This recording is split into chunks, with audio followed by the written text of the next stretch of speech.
Hello, my name is Bethany Couture, and you are watching a New York State music interview series called Local Limelight. Today, I am interviewing the Ryan Johnson.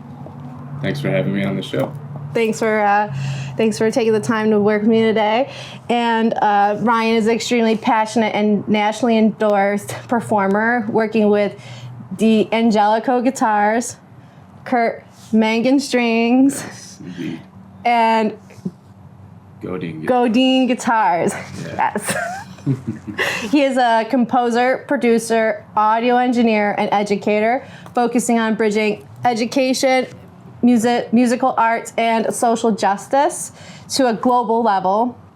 Ryan has composed over 8 albums of original music within the jazz, funk, fusion, jazz, and neo-soul categories.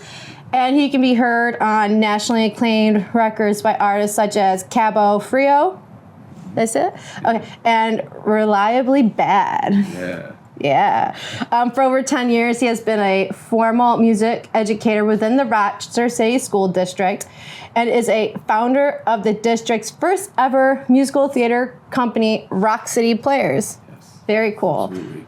Ryan is a highly educated musician who has a bachelor's degree in music from Empire State University, a master's in music theory from SFA University of Texas, a master's in music education from the University of Buffalo, and an ADB, it is doctorate in music education from Boston University. So you're very decorated. I've got a lot of education. You got a lot of education. But it's Not as much as you. It's all for a reason, though. Yeah.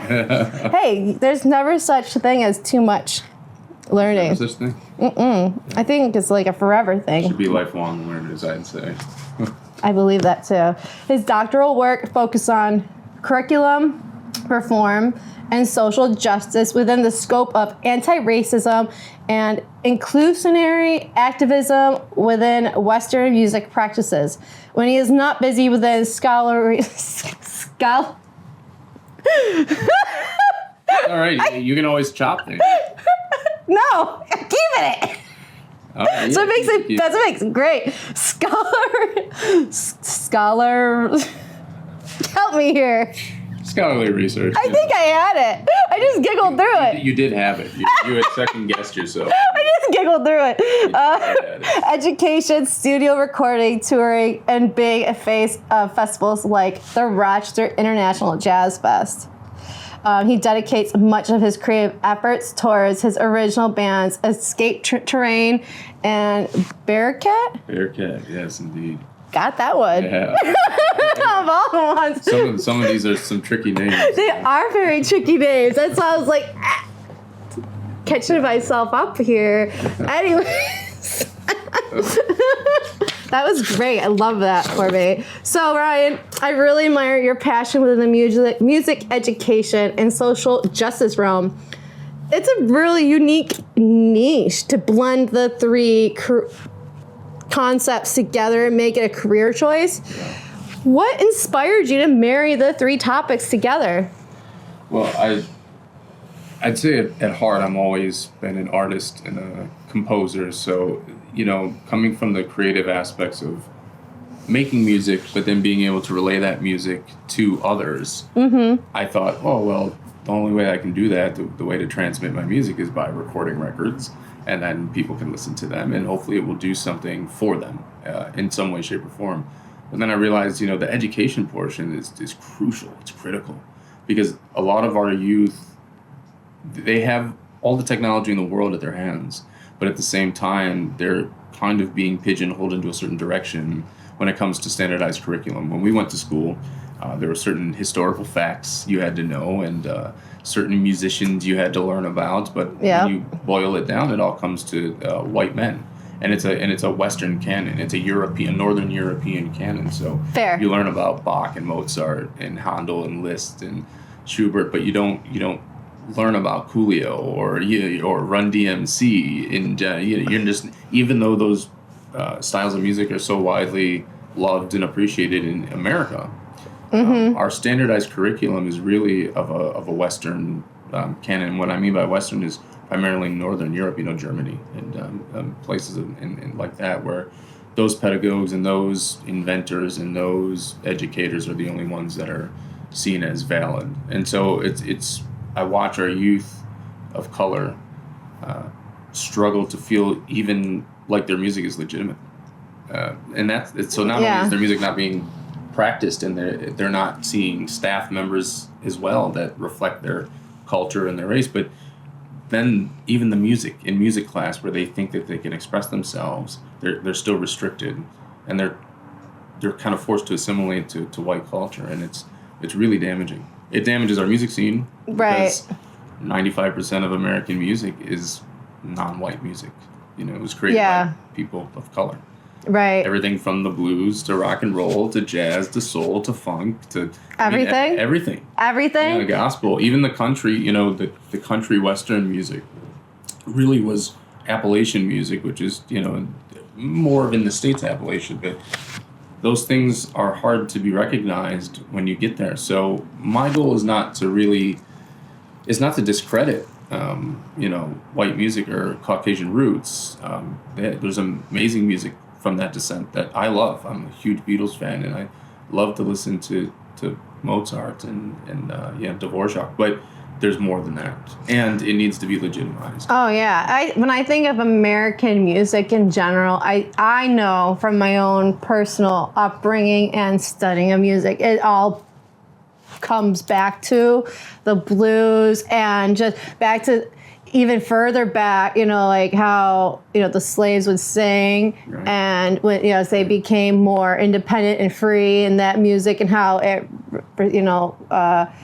their culture responded to things and how it evolved, right? Yeah. And then it was kind of adapted. Right. By the white man. That's exactly what it was. There was these creations by minorities, and they knew that they had the power to just take that. That's kind of the narrative of America is, those Caucasian roots, but mainly European Caucasian roots, felt that they could just go anywhere and take anything, including misogyny. Women were not seen as valid human beings, and they could be controlled by these men. And same thing happened with minorities, and so it, and a lot of it came down to the religious aspects. I'm a spiritual man myself, but they used organized religion as a way to then demonize music that was not part of church music. Right. So if you were into secular music, man, you were the devil. So you couldn't have blues or rock and roll. But it was really, they didn't want minority music to be involved in white households, and that's where people like Elvis Presley bridged the gap. Although Elvis was a terrible person, he was a descendant of slave owners. He didn't respect the black people that he worked with. He kind of just used them as an item to get his own fame, and claim their music as his, which is, again, the narrative you're talking about. So it's, if people get educated on why this is happening, there's a better chance that the system you can start to impede on the system a little bit.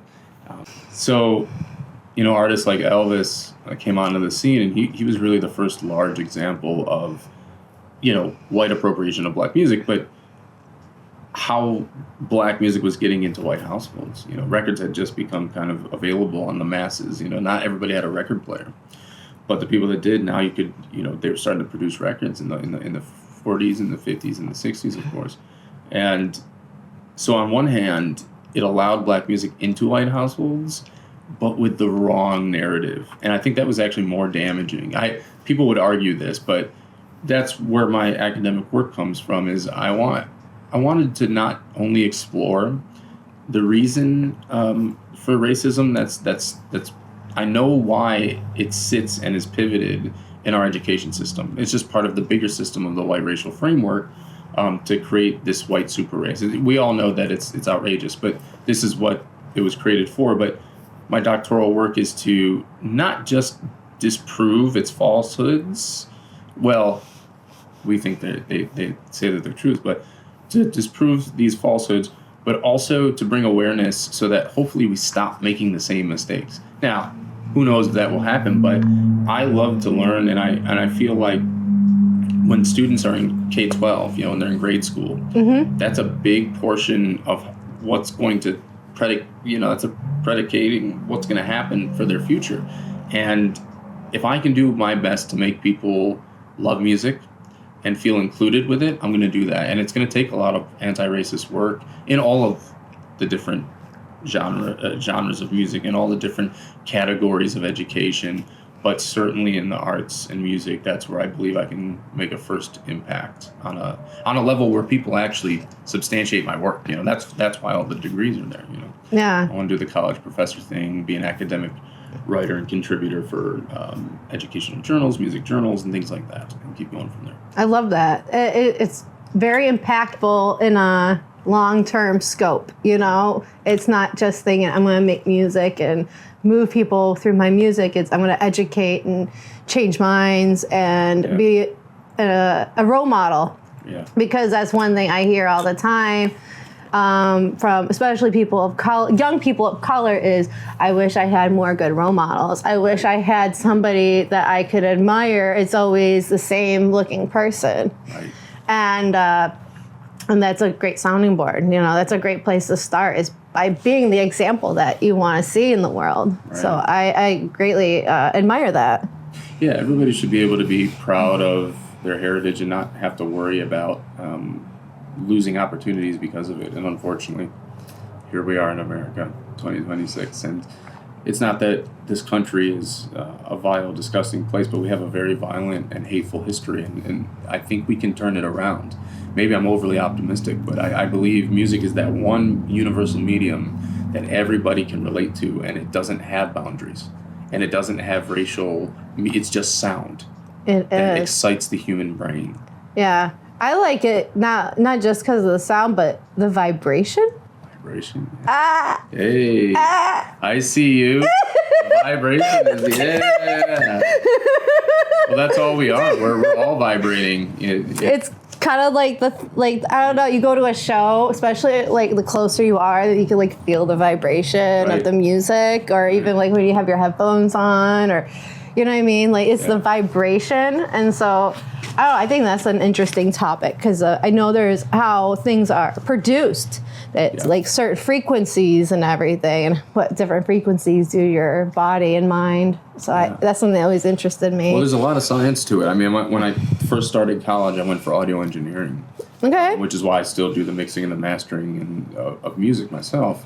But in that recording technology, you learn a lot about the science. And there's actually one of the first things you have to do is the physics of sound. So we talked all about that, vibration, and how micro vibrations, and the way that our blood flows and the electricity that run through our body, how that combines with some of this, with sound waves, how it changes the sound waves and alters them. So it's not only how the human body affects sound, but how sound affects the human body in this relationship that's already there anyway. Yes. Because of what it is and how it is in our senses. So I love that. yeah. I love that. And we, like you said, we are all vibration. That's 100%. That's 100%. I agree with that. So what is your long term in the whole bridging music, education, and social justice? There has to be like a big vision. I can smell it. What is it?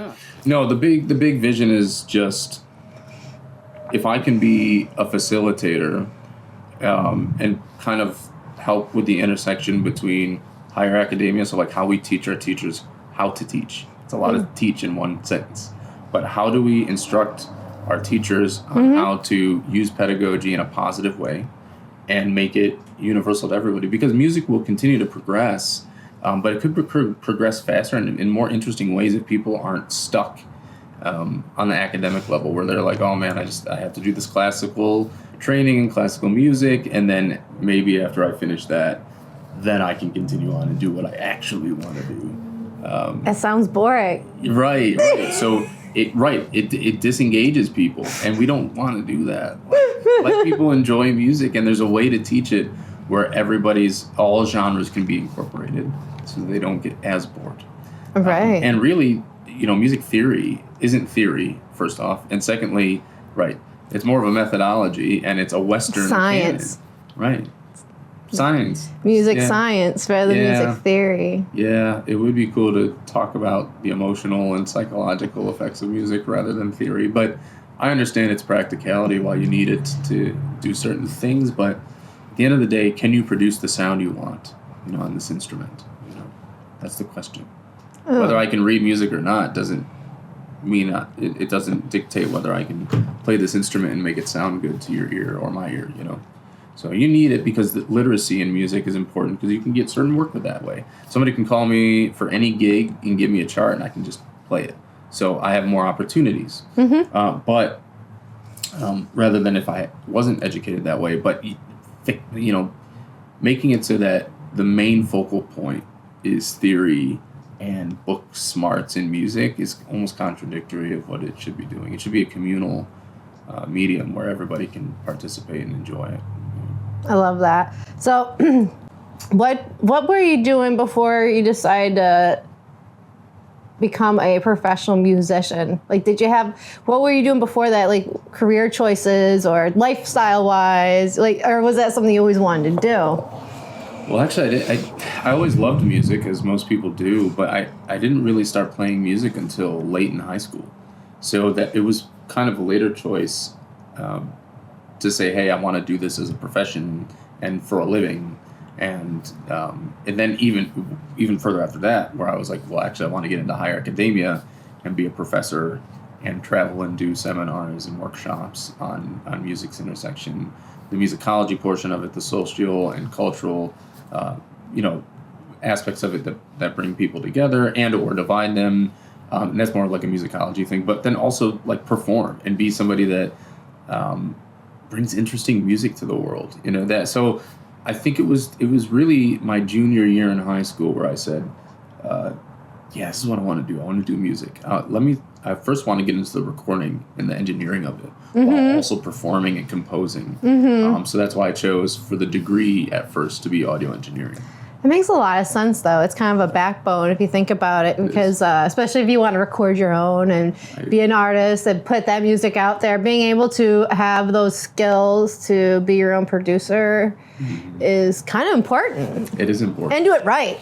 And do it right. Because audio is one of the most important components, how something sounds. In video even, your video can look like crap, but if your audio sounds really good, it's amazing. Yeah, I for some reason the human brain tends to gravitate towards audible sound first. I'm not a scientist and I don't study human anatomy and biology, but I do know that out of our senses, sound is a powerful one. Our sense of hearing is powerful. Just in the way that we need all of our senses, but there's a power to sound that you can't really explain. But when, like you said, like when somebody's watching a video, it's a good question to ask. Are they looking at the visual aspects of whatever they're seeing in front of them? Or are they hearing the audio first? Or are they, like, what's connecting to the brain first? And I don't know the actual scientific answer. What came first, the chicken or the egg? Right. But I just know if, like, the audio is great, it doesn't matter about the quality of the video, but the audio is crap, then people lose interest really quick. And that's what I've noticed too, is that the audio is the last thing that can really afford to suffer. You want a nice full scale production, but if you had to pick one or the other, you definitely want high quality audio. Yeah. So, do you have a favorite artist you like to perform with? Of all the ones you have, which one's your favorite? I've been lucky enough to play with A-listers and national acts, but also there's so many amazing talents in Rochester. This is really a gem of a city as far as music goes. I mean, we have Eastman School of Music, but I'm not even referring to that. I'm more referring to the fact that there just happens to be a tremendous amount of musically talented people here. And a lot of bands that are performing out. And we used to have a lot more venues to support that. I mean, the pandemic was rough. But as far as, I play with my own group of guys. A drummer named Dan Knorr, keys player's name is Dylan Walbridge, and the bass player's name is Scott Dupre. And the four of us have been playing as this trio, and we call it ourselves Escape Terrain, right? I also have a band that I play with. I play bass in Bearcat there. But those are both original music projects. And it's great because we take the original music and we bring something that most people wouldn't expect. And people will ask you, like, what genre of music do you play? And I'm like, oof, all of them? What does your band sound like? Me, I guess. Us as a whole. So there's a unique sound with it. So I enjoy playing with my original projects, of course. But there's also a lot of hired work, like I was saying, like people will hire me or we'll go on a tour or something like that, whether it's an A-lister or somebody close to that, semi-national, whatever it is, or even local, where it's like, this is a real joy to do. The Educators Big Band, which is all of the hand-selected music educators from all of the different districts here in Monroe County. Bill Tiberio runs that. But that's cool. We're going to be playing the Jazz Fest as well on the free stage. My band will be playing the Jazz Fest on the big free stage. Then I'm hosting that jam at Vine. There's so much going on. It is. To me, it's like the highlight of the summer is the Jazz Fest. It is. It is. It's like it's in the top 10 in the country. I mean, is it really? Oh yeah. I love the Jazz Festival. It really is a highlight to the summer. Some of the other festivals are really great, but I think the Jazz Fest is just so big. Yeah. And it brings in so many people. Yeah. And it's just such a great opportunity for local people who just want a free show or something that's affordable. Yeah. That's the thing about the Jazz Fest. Everything is affordable. Right. And it's all like in a localized area. Yeah. So it's easy to walk back and forth to things or I think they have shuttles even. They do have shuttles in some places. And you never know who you're going to see on the streets. Who you're going to see. I know. It's great. Yeah, it's all A-listers and stuff. And it's such a magnificent sight to see the community come together. Like you said, but then there's people that come from many, many states. Yeah. Some all people over fly across the country and all yes. that. So there's hundreds of thousands of people at this festival every year for 9 straight days. Is really tremendous. It's unbelievable. But I look forward to it as well. It's just amazing to see the city come to life for music, strictly for music, and that's it. And it's a jazz fest, but they do a pretty good amount of different genres that they randomly will throw in there. And this year, actually, you're speaking about affordability. They're going to make a majority of the shows that were even paid last year. They had a host Club Pass series. The Club Pass will still be there, but they have even more A-listers that'll be on free stages. So. Oh, I love that. I know Robert Cray is going to be one of them. I mean, I've seen Sheila E. for free. I mean, they always seem to have like Trombone Shorty, who pulls the crowd. He does. He pulls the crowd. The thing is, he tours all over New York State. He was at Ithaca recently, and then he did Syracuse's like a show in Syracuse, and the whole town showed up for him, and like the whole place was packed. Yeah. The whole place, and he did the whole the Saints Go Marching In, and he paraded around the entire perimeter, and everybody just died. It was great. Right. It was great. I think you were working that night when he did that. Yeah, I was. Well, I was backstage with Trombone Shorty while he was playing last year, and then when he was done, I had him. I asked him to come over to the gym, so he did. Yeah. And you were there for that. I was. It was great. He's fantastic. He's great people, Everybody was they just are so excited to see him. Yeah. He's one of those, he's very magnetic energy, and he's just very high energy, and it's just the way he oozes charisma and just how much he loves what he does. Right. Is very contagious. I had never seen him before. Didn't really know anything about him. And when I went into his show, I just died. I was like, oh my God, this is great. Yeah, he's fantastic. He'll be back this year. I saw that. So that's something I look forward to. How do you approach... We're going to pivot a little bit. How do you approach creating new original music? Since, I would depict as an artist, how do you go about thinking up new creative stuff? I kind of have an unorthodox approach probably, but I hear full arrangements at one time. So I don't just hear a vocal line or a melody here or a guitar riff or a drum groover. I hear the entire composition almost at once. So I'll just hear this whole thing in my head, and I'm like, wow, how can I recreate this? And luckily for me, having the audio engineering skills and having all the tools right here, being lucky enough to have a whole studio worth of stuff, I can just come in and put it down. So when I'm thinking about it, if I'm elsewhere, I will just take my phone and play it. Usually I have an instrument by me somewhere, in teaching and some of the day jobs and recording, and being at gigs. So there's usually an instrument nearby where I can just play something. But if there's not, I'll even sing the melody that I hear, and it'll be a melody for all different parts. I'll sing the bassist part, and then when I come home, I'll put it together. I love that. And it's really, I'll put down they call them scratch tracks, of course. And I'll put down a scratch track within, then I've got the idea like there, and it's saved, you know. Yeah, it's one of those. It's like you got catch lightning in a bottle, you know, because I get creative ideas, and if I have to like, try to get it as fast as I can and record it down, or write it down, whatever, draw it, you know what I mean, depending on what kind it is. Like put it concrete, because it's almost like it's not your thought. For me, it's like it's not even mine. So if I don't grab it, it goes to the next person. And I'm similar in that way, where there's so many thoughts that go through my head all the time that if I don't buckle down and get that thought down, it'll be gone. You know, not instantly, but pretty quickly. You know, because then I'll be thinking about something else. And so that's been really helpful, is having our cell phones, you know, like we used to have tape recorders in our hand, little handheld Super 8 hi-fi recorders. But now we have our phones, and that's really helpful. Yeah. So I don't really sit down and say, hey, I'm going to write a song.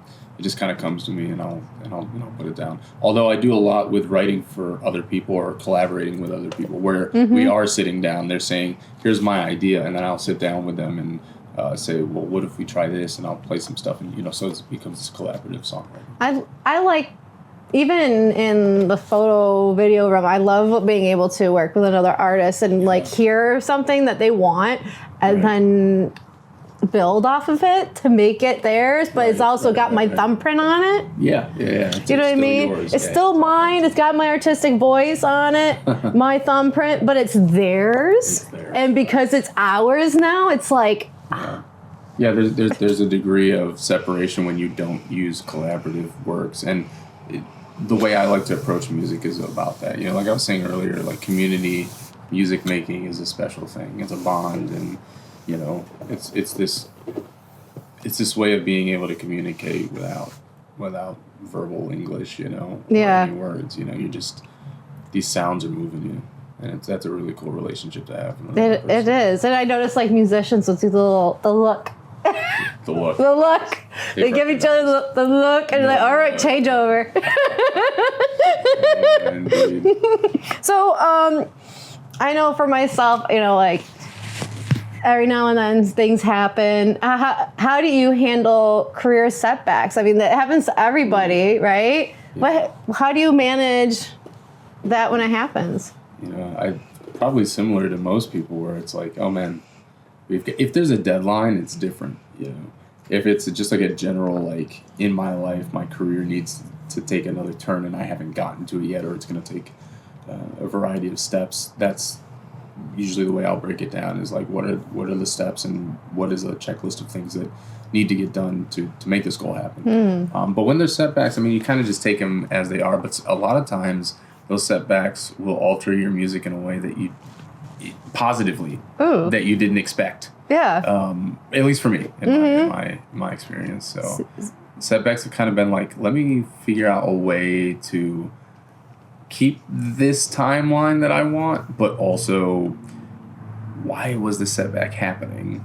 And is there something else I need to be seeing here? So maybe a re-examination of what I'm doing. Sounds a little bit like alchemy there.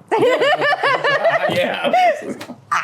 Well, I mean. That's how, you know what I mean? Yeah. Like, how do you take something negative and analyze it, pull it apart, scrutinize it, and then make something beautiful out of it? And I think that's the main goal, right? And with something like music, those setbacks happen all the time. Even if they're just like mental blocks, and then you've got to kind of look at, where am I mentally, and why is this happening?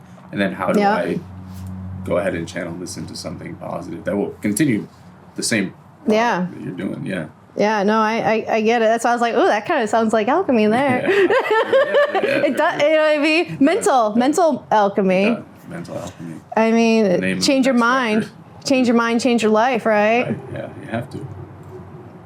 So, how do you maintain your private life as a public figure? That is tricky. I'll be honest. It's weird because once you become this public figure that people know, and you're now you're now you're open season, and people will scrutinize you. But also, there's people are following you usually for positive reasons, and so there's an expectation, and there's a level of professionalism that has to be kept anywhere you are, and it's tough for your social life. It can be really tricky because. Yeah. Not everybody appreciates it. Yeah. Yeah. It's people want to know a lot more about you than I believe they should, because people should have their own privacy. Yeah. And if you love somebody's music, like that's totally cool. But when it comes down to like trying to examine how somebody's living their life because you believe this or you believe that that's really challenging. But I will say, especially being a black man, that's something to consider. Unfortunately, in this country, I'm already at that disadvantage, so I really can't mess up. And when I say mess up, I mean, it's not even necessarily that these people are doing anything wrong that are public figures and they get scrutinized for it. It's just not something that XYZ person wants or likes, and then they feel the need to go out there. And now with social media, it's such people can rush to judgment anyway in an immediate manner, but social media is just... It is a steam engine. It is very deep. I don't know how you stop it, I'll be honest with you.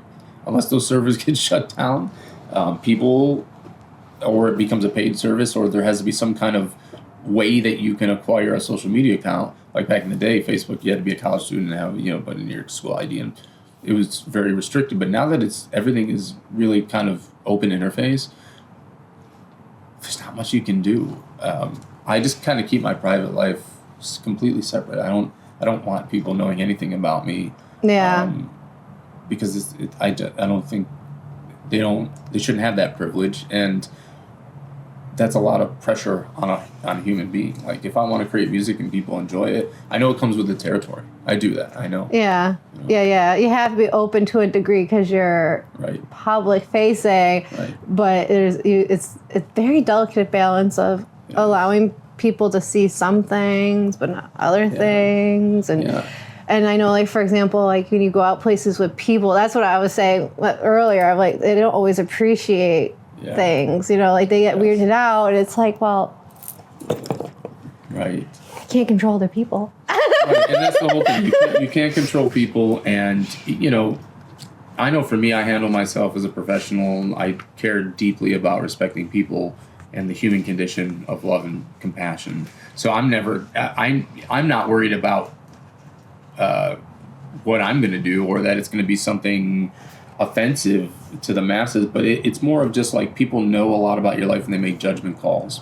I ride motorcycles. Nobody would know that. They do now. They do now. But, and I'm fine letting people know that. But there's judgments from people, about he rides a motorcycle. Oh, he's boy. Bad boy. Oh boy. It's like, no, I like motorbikes, and it's just something. But there's a lot of assumption, and being a school teacher and being an educator in higher academia sometimes does not align with being a professional musician. No, you have to be like super high standard, especially when you're dealing with high schoolers compared to college students. Man. Because the college students, it's a different dynamic. But when you're dealing with people under the age of 18, you're also dealing with the parents. Yeah, the parents too.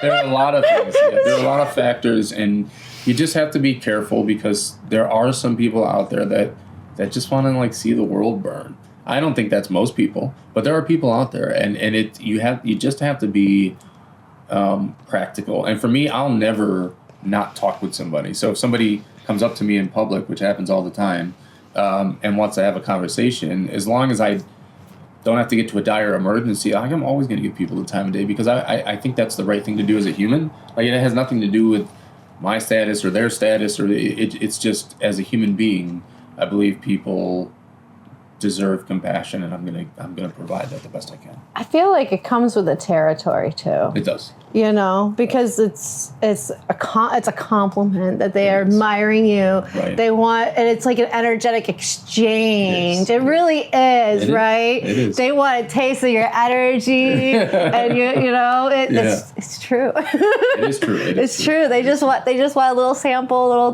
this or that. You know. Yeah. And they're excited about it, and I respect that. I think the human interaction part is not what ever worries me. It's more of like what we talked about before. The social media, because it's permanent and it's always there. It's always there, and a lot of times it's just so inaccurate too. It's just it's like, oh man. Well, it can be easily misread because it's in text compared to. Right. You know, there's more to read when you're in front of a person compared to just reading something. Because sometimes people post things and I'm like, "What the hell did you just write?" And then I'll just delete it. There's power. I'm very quick at deleting comments. There's power. There's power to physical energy. There's a power to sitting with somebody or standing and talking to somebody that physical energy is important. Yeah, because I don't engage in the negative. I'll just delete it. We're like, oh, I don't like that. Delete. Right. I'm very quick. Right. I see it. I'm like, oh nope, that's not nice. Right. You go bye. So, what would be a message you'd like to give new artists who are trying to make it within the music industry? Ooh. Well, I'm not a superstar, but I think the advice is to just stay humble and enjoy what you do, because people lose their way for some reason. I don't quite understand it, and even on a local level, locally, even if you're not like some nationally acclaimed artist or some superstar worldwide, even on a local level, people will lose their way. They'll get a small taste of people enjoying their music or being excited about their band, and it goes to their head, and they for some reason there's this bizarre inferiority complex where they don't want to ever be that. They now that they've gotten a taste of I'm not going to say fame because that's a big word, and notoriety of any sort.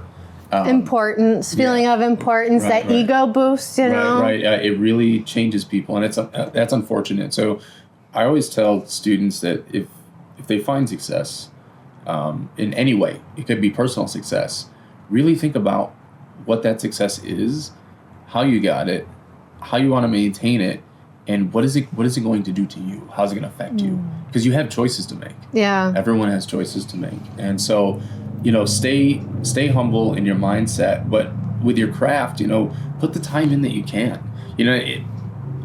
Do what allows you to continue to enjoy your craft. Yeah. Because when it becomes a job, that can be stifling to the work. When it becomes just another paycheck. Yeah. And or let's say you're super famous and you're not worrying about money. Even though I haven't been in that position, I could imagine it could be easy to, start disconnecting from the music. It's like, oh, I've got all this money now, but now I've got all the responsibilities of fame and money. Yeah. And now those responsibilities are so tremendous that like now the thing that got me the fame is like down here, and I don't know, just being able to keep yourself grounded and just be the best human you can, man. It shouldn't be that hard. It shouldn't be that hard. It shouldn't be. No, it shouldn't be. I think a lot of it has to deal with come down to intent. Like why? What is the motivating factor, right? If it's motivated out of being famous and having money and being able to control, like that's ego, right? And whatever powers you believe in, I think like eventually we'll try and that out, whether it's like through circumstances or your own detriment, right? Yeah. But if you do it out of I want to help people, I want to be impactful, I think this is like my calling, and I just want to do this because I can't do anything else. That's why I'm like, I think intent is a big factor in anything that you do. As long as you have pure intentions, it brings you further, and it helps you keep going when things are really tough, right? You can channel that drive and rely on it, even when your brain gets into a place of like questioning or something to that extent. You can really, you can ground yourself in that, and I think that's you hit it right on the head. What's your intention? Why are you doing this? Do Do you love the music? If you're doing it for money, then sure. I guess when you actually achieve that, then now you've gotten what you wanted. But if you're doing this because you love music and you love the way that it affects people and the way that it moves people and the interactions you get from it, like I do, I tell those students and those upcoming artists to just hold on to that and make sure that whenever you feel like you're losing your way, reach out to the people that you love. It's grounding to talk to family and friends. Don't isolate yourself, even if you're out on tour. You've got all these record companies and managers you're dealing with. Just don't forget where you came from. Yeah, I just love the idea that you married the three concepts together. That to me, I find is the most interesting aspect because I find that to be the grounding factor for you, the motivating factor, because it is very pure, right? Yeah. Intent, because it's about community building, right? It's about uplifting voices and also just like being a role model and just being this impactful person that it'll ripple out into many generations. And like we live in a community where it's like Frederick Douglass was here, right. Susan B. Anthony, Right. George Eastman. Like this is a very important city, and on a national level, this is like I would say Rochester is one of the most important cities in U.S. history. I'm not my personal opinion. I have a lot of pride being somebody that was born and raised here. So I think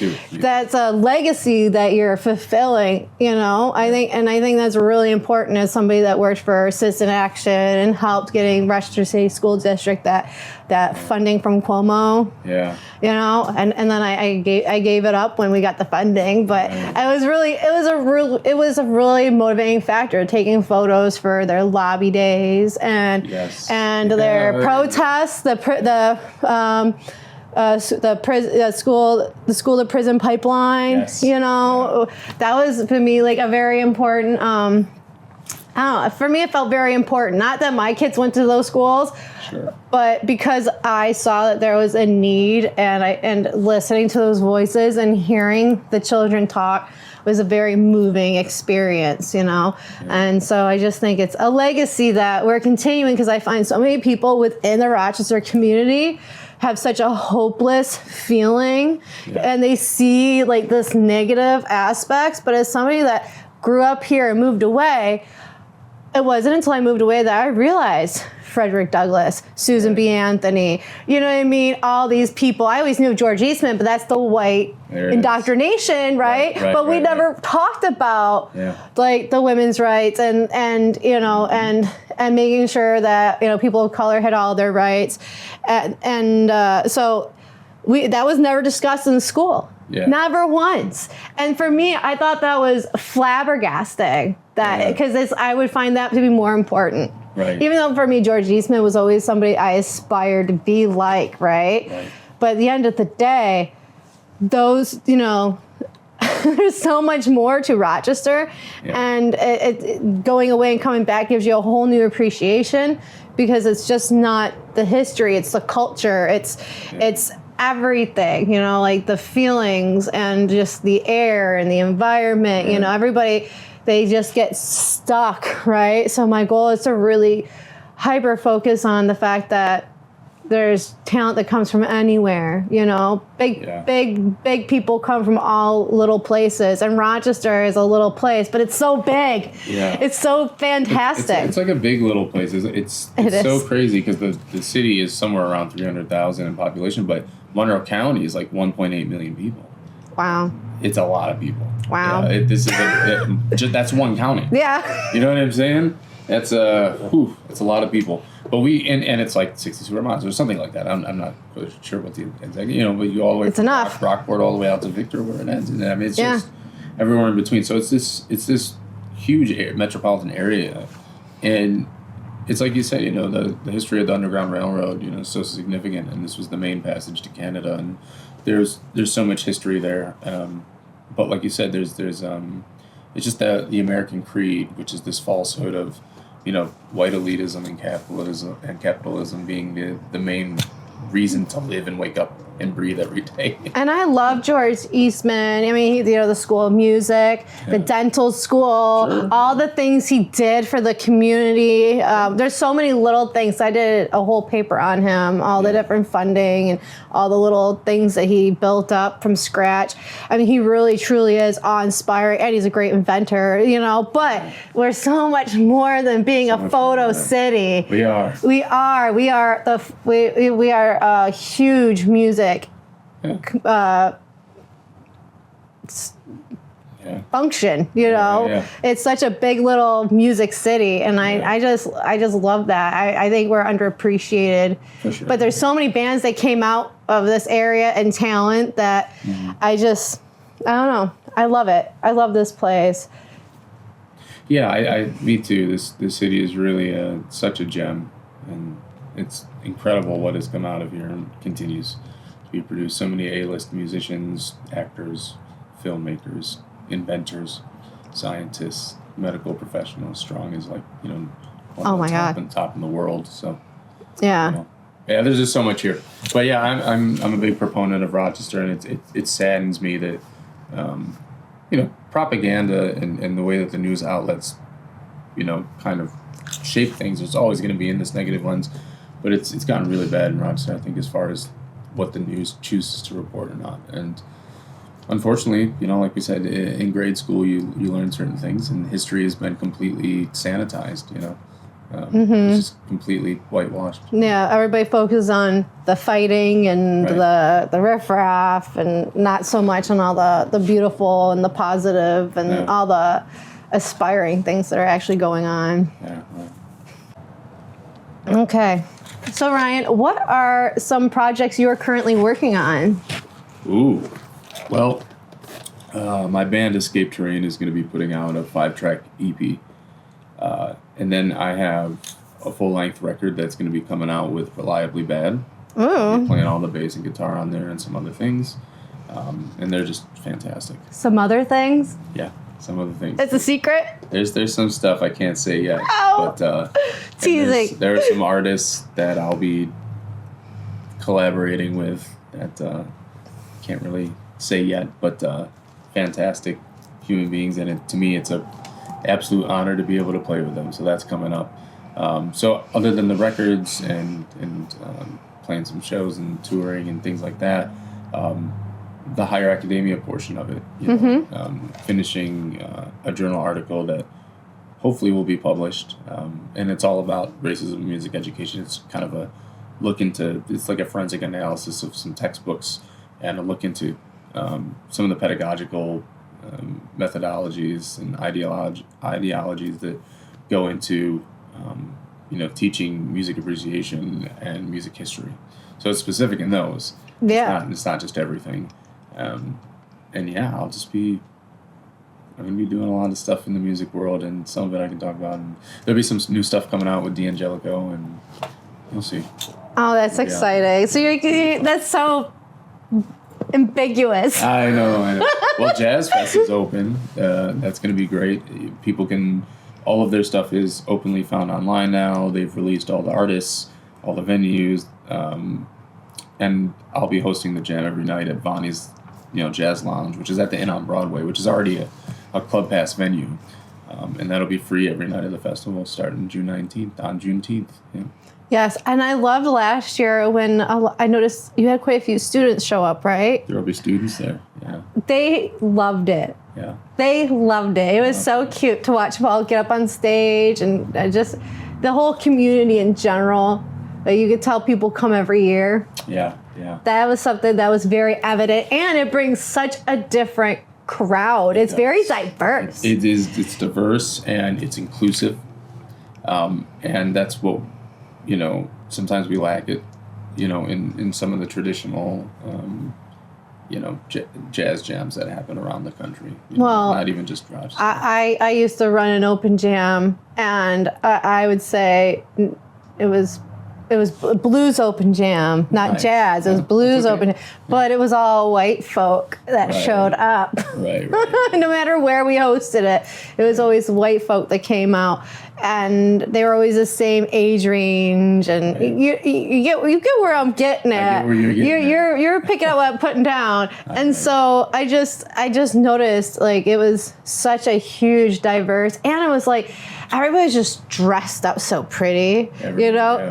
People go to that jazz fest dressed to the nines, like they're going to Sunday church. They're there. They're there, like They're out there. like they're living it up. They are. I mean, it's such an experience. It is. I don't know how else to put it. It's like an experience. It's so high class for Rochester, is. where you're walking down streets, there's homeless people and bus stations, and then you go a block over and there's everybody dressed in like full Sunday's best, Sunday's best, yeah. And I love that. I love that. Me too. Because I mean, I don't even think our homelessness is. I mean, it's bad, but I don't think it's as bad as some cities. It's not as bad as people say it is. No. But, any homelessness is too much. But, Rochester in general is a clean and well-kept city, and it has a ton to offer. I just love Rochester. Me too. It's a great place. And, I don't know, Ryan. I just really appreciate you and all the things you do. I know when I was doing this series, I immediately thought of you as like a person I wanted to have on my checklist just because of the fact that I think you're unique within the music industry because of your marrying of the whole education and social justice with music. I mean, I think it's in this day and age, it's extremely important. It is. Not only because of the inclusivity, right? But again, like being the mentor, but also it's just that education and awareness is everything. It is. It is everything, Without proper education, and it just comes down to being informed, And if you're never informed of something, that's the definition of what ignorance really is. It's just not being informed in a certain way, not knowing something. Yeah.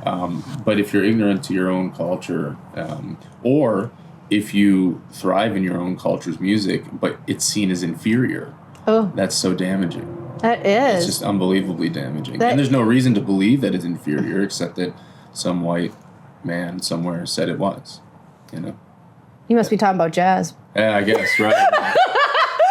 Did I say that? Jazz is like the perfect example.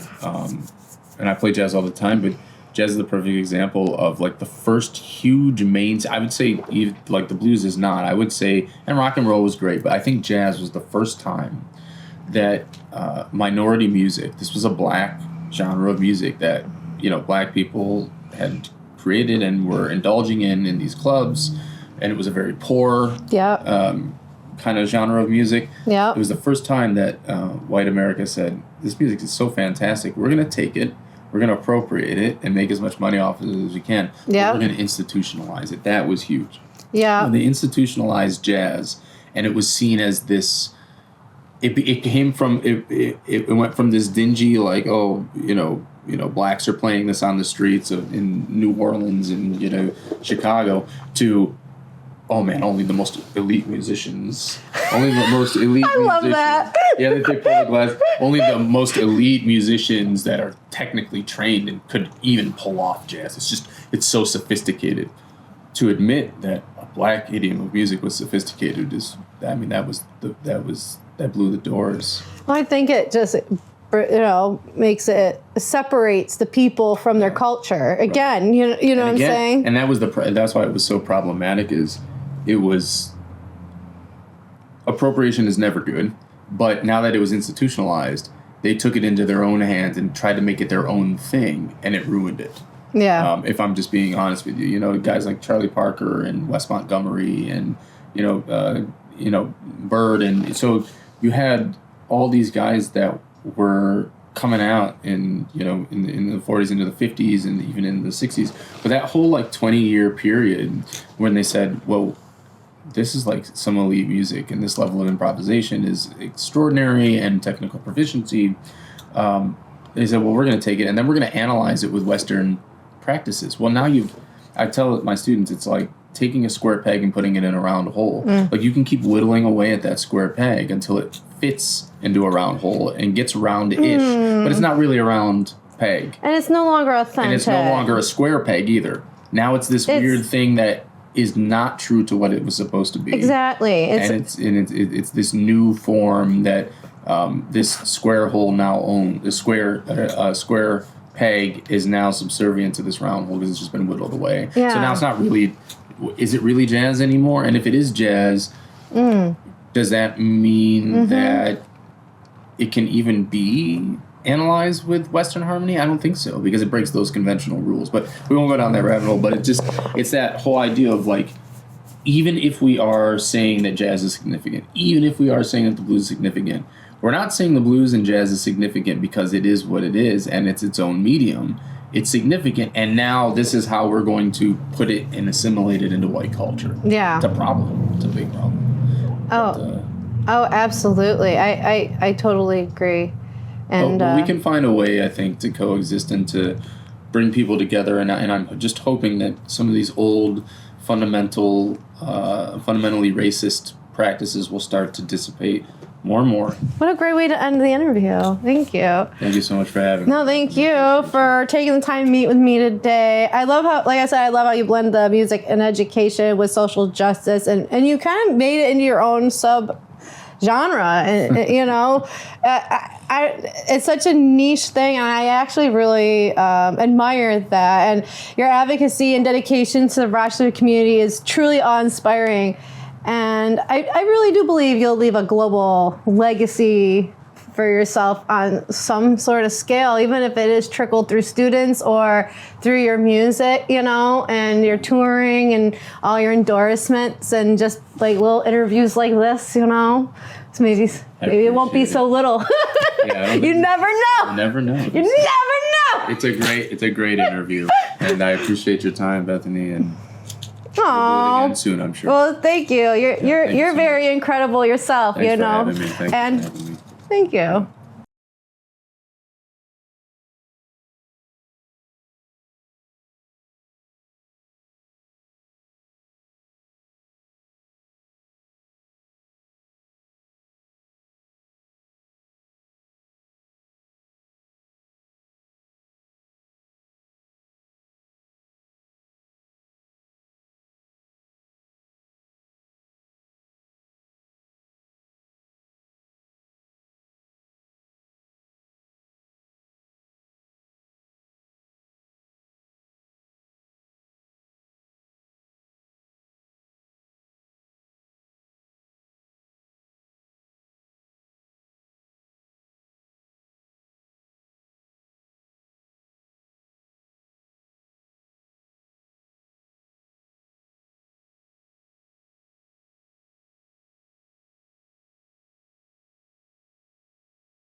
And that if scholars like myself or others that are into that anti-racist, anti-prejudice, it doesn't even need to be racism and sexism and all ableism and such and disabilities.